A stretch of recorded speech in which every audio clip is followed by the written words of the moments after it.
প্রায় কোটি টাকার উপরে কাজ হয়ে গিয়েছে। সেগুলো হচ্ছে কি কৃতজ্ঞতা পরায়ণের কারণে হেতু যে আজকে এতগুলো কাজ করা সম্পাদন হচ্ছে। এখানে শুধু যে প্রতিষ্ঠান করা হচ্ছে তা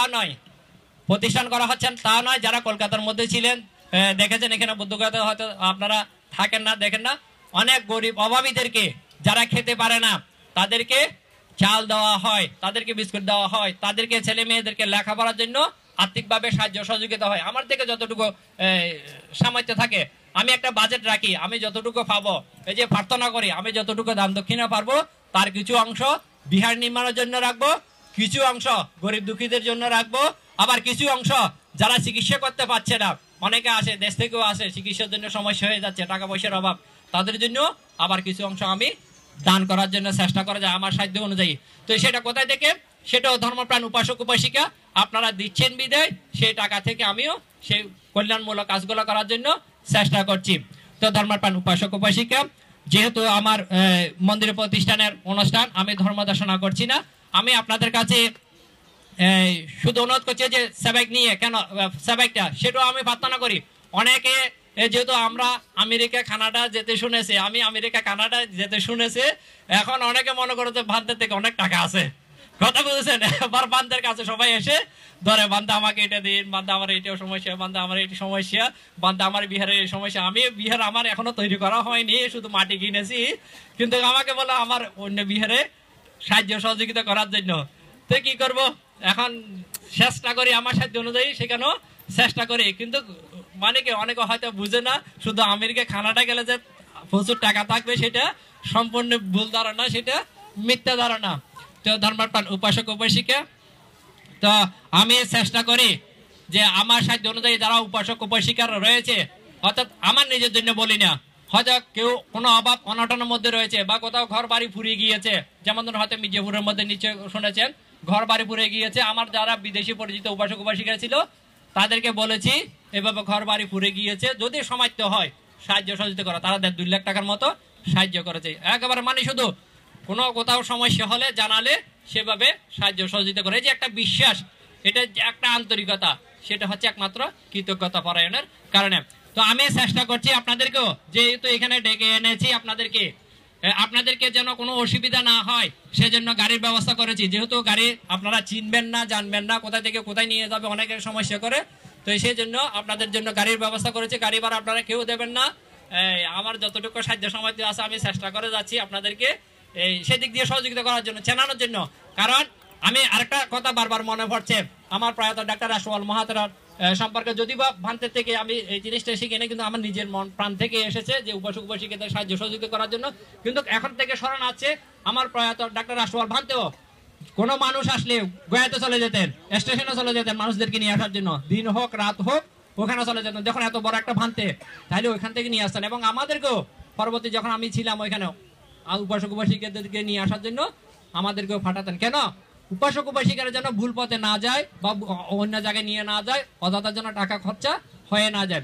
তো ধর্মপ্রাণ উপাসক উপাসিকা, আমরা খাবার আপনাদেরকে জাস্ট 1টা বাজে পরিবেশন করা হবে। আপনারা রোদ্রে দাঁড়িয়ে কষ্ট কেন করছেন আমি জানি না, আমি চেষ্টা করি টাইমটা মেনটেন করার জন্য, আমার জীবনে চলার ক্ষেত্রে সবসময় টাইমটা মেনটেন করার জন্য আমি চেষ্টা করি। আপনারা রোদ্রে দাঁড়িয়ে শুধু শুধু মাথায় ইয়ে করবেন না, অসুস্থ করে ফেলবেন না আপনাদেরকে। না না না, ডাকার কথা না। তো আমি ওনাদেরকে বলেছি 1টার আগে কাউকে যেন খাবার দেওয়া না হয়, যেহেতু আপনারা 2টা বাজে খাবার খান, আরো 1 ঘন্টা আগে আপনাদেরকে খাওয়াবো আমি। তো সুতরাং সেদিক দিয়ে আপনারা একটু ধৈর্য ধরবেন। সবার জন্য খাবার ব্যবস্থা করা হয়েছে। তো ধর্মপ্রাণ উপাসক উপাসিকা, যদি কোনো ভুল ত্রুটি হয়ে থাকে, আমি আপনাদেরকে এনে যদি কোনো আপনাদেরকে কষ্ট দিয়ে থাকি, আপনারা কষ্ট নেবেন না। এই ভুল থেকে হতে শিক্ষা হয়, যেহেতু আজকে গরমের জন্য সমস্যা হচ্ছে, এটা থেকে একটা শিক্ষা হয়েছে, ওদের ভবিষ্যতে 2 দিন আগে যারা স্টেজ তৈরি করে দেবে না তাদের দিয়ে আর কাজ করাবো না, আগে থেকে এক্সট্রা আরো এনে রাখবো। তো যাক, সেদিক দিয়ে আমরা চেষ্টা করছি। তো জলের ব্যবহারও কোনোবার হয়তো ডাইরেক্ট জলের ব্যবস্থা করিনি, এবার চেষ্টা করেছি জলের ব্যবস্থা, বোতলের ব্যবস্থা করার জন্য, সেটাও আপনাদের জন্য করেছি। তো তার মধ্যেও যদি কোনো সমস্যা হয়ে থাকে সেটা আমি মনে প্রাণে নিজেকে খুবই দুঃখিত মনে করছি, এবং এই ভুল থেকে আমি ভবিষ্যতে শিক্ষা নেব যে আমার উপাসক উপাসিকারা আসবে যেন তারা এই কষ্টটা যেন না পায়। তো ধর্মপ্রাণ উপাসক উপাসিকা, আপনাদের জন্য আরেকটা সুসংবাদ, আমি প্রতি বছরে বুদ্ধ ছবি দান করে থাকি। শুধু আপনাদেরকে না, বিদেশিদেরকেও বুদ্ধ ছবি হতে, বুদ্ধ লোকেট হতে, বুদ্ধ মূর্তি হতে দান করে থাকি। আপনাদেরকেও দান করা হবে। আপনারা বুদ্ধ ছবিগুলো সংগ্রহ করে নিয়ে যাবেন। তারপরে আর যারা পত্রিকা পাননি, পত্রিকাও সংগ্রহ করে নিয়ে যাবেন। তো ধর্মপ্রাণ উপাসক উপাসিকা, পরিশেষে আমি আপনারও আগামীতেও যে আপনাদেরকে ঘোষণা দিয়ে রাখছি যে বুদ্ধগয়ার এই টেম্পলটাতে সোমবারে, অর্থাৎ আমার ফয়াত রাষ্ট্রল ভান্তের বিহারের রবিবারে প্রতিষ্ঠিত হয়। এখানে সোমবারে কঠিন চিপর দান হবে ফিক্সড। এগুলো হচ্ছে কি ফিক্সড করা ডেট।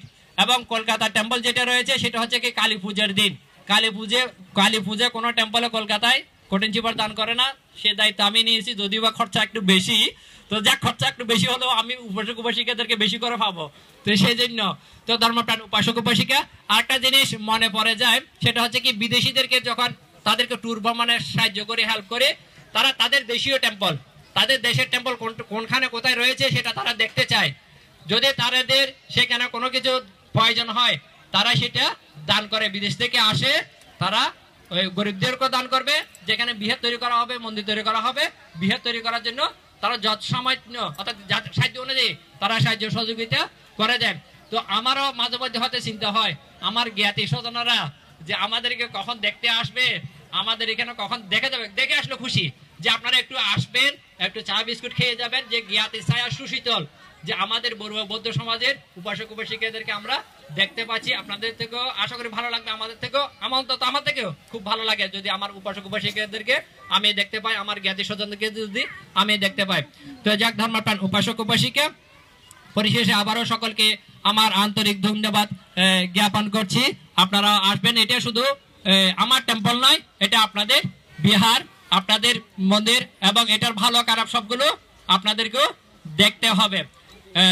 এই কামনা করে পরম পূজ্য ভিক্ষু সংঘকে বন্দনা নিবেদন করে ধর্মপ্রাণ উপাসক উপাসিকা, আপনারা বুদ্ধগয়ার পুণ্যস্থানে এসে যে পুণ্য সঞ্চয় করেছেন, পুণ্য দান করে প্রার্থনা করবেন, প্রতিদিন সকাল সন্ধ্যা প্রার্থনা করবেন যে আপনারা পুণ্যস্থানে এসে আপনারা পুণ্য কার্য সম্পাদন করেছেন। এই পুণ্য আপনাদের নির্বাণ লাভ অবধি যেন আমাদের সেটা ফাতিহা করে, এবং যতদিন পর্যন্ত আপনারা আপনাদের সাংসারিক জীবনে স্ত্রী পুত্র মা বাবা সবাইকে নিয়ে যেন নিরোগ সুস্থ দীর্ঘ জীবন লাভ করতে পারেন, এই কামনা করে আমার সংক্ষিপ্ত বক্তব্য এখানে সমাপ্ত করলাম। আচ্ছা, এখানে মাইক সিস্টেমে দিচ্ছেন দেবপ্রিয় বড়ুয়া, উনি মাইক সিস্টেম দিচ্ছেন পশ্চিম মাদার মানিক।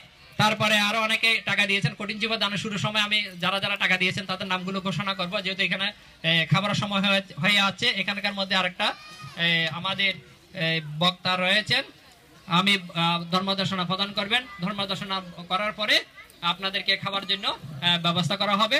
তারপরে সেই সময়ের মধ্যে ওনার বক্তব্যের পরে আমাদের বাবুলাল বড়ুয়া, যিনি বিহারের জন্য অনেক চিন্তা চেতনা করেন বুদ্ধ ইন্টারন্যাশনাল ওয়েলফেয়ার মিশনের জন্য, এবং অর্থাৎ কি কঠিন জীবন দান উদযাপন কমিটির ওনাকে সভাপতি বানানো হয়েছে।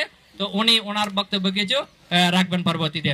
আমি এখন পরম পূজনীয় ডক্টর প্রিয়দর্শী তেরা মহোদয়কে ওনার মূল্যবান ধর্মদর্শনা প্রদান করার জন্য অনুরোধ করছি।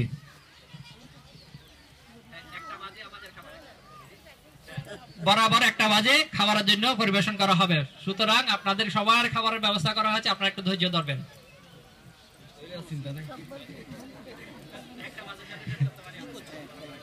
তাহলে উপাসক উপাসিকা আপনাদের আর কোনো চিন্তা নেই, সব ঠিক আছে, আপনারা চিন্তা করবেন।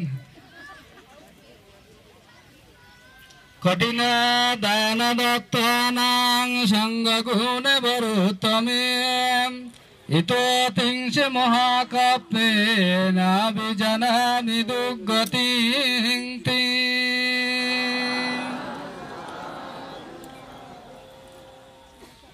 স্নেহভাজন আর্যপাল ভিক্ষুর এই প্রতিষ্ঠান